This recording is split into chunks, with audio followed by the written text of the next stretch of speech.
ជំរាបសួរបងប្អូនទាំងអស់គ្នាអរគុណព្រះយេស៊ូវសម្រាប់ថ្ងៃថ្មីចឹងថ្ងៃនេះយើងនៅតែបន្តនៅក្នុង Unit 14 Action Boy Can Run ហើយថ្ងៃនេះអ្នកគ្រូលើកយក Lesson 4 for Fun ដែលស្ដាយនិយាយអំពីការបញ្ចេញសំឡេងចឹងមុនពេលដែលអានជាមួយអ្នកគ្រូបកប្រែអ្នកគ្រូឲ្យបងប្អូនស្ដាប់ listening ជាមុនសិន G rug B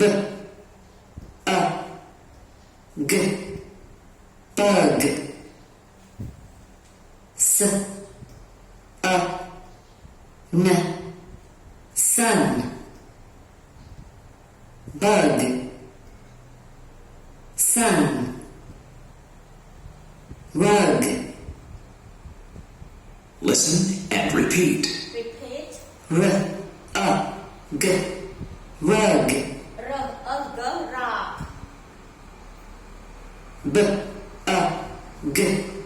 bug B A G bug S A N sun S A N sun ចាអរគុណច្រើនបងប្អូនអញ្ចឹងបន្ទាប់ពីបងប្អូនស្ដាប់ listening ហើយអ្នកគ្រូនឹងអានបកប្រែឲ្យបងប្អូនទាំងអស់គ្នាផងដែរអញ្ចឹងបងប្អូនដឹងហើយថា phonics គឺនិយាយអំពីការបញ្ចេញសំឡេងដើម្បីឲ្យងាយស្រួលក្នុងការដែលយើងប្រកបពាក្យឬក៏អានពាក្យដូចណាnumber 1របស់យើង R A G R A G យើងបានពាក្យថា rock rock R A G rock rock ដែលយើងបកប្រែថាកម្រាល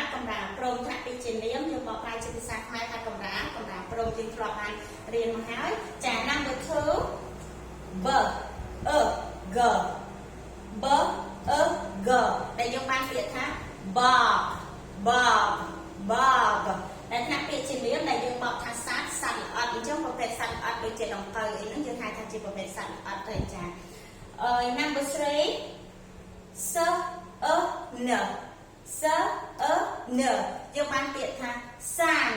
S A N sun ថ្នាក់ពាក្យជានាមព្រះអាទិត្យចាអញ្ចឹងព្រះអាទិត្យក៏យើងដឹងហើយថាព្រះអាទិត្យគឺមានកម្ដៅ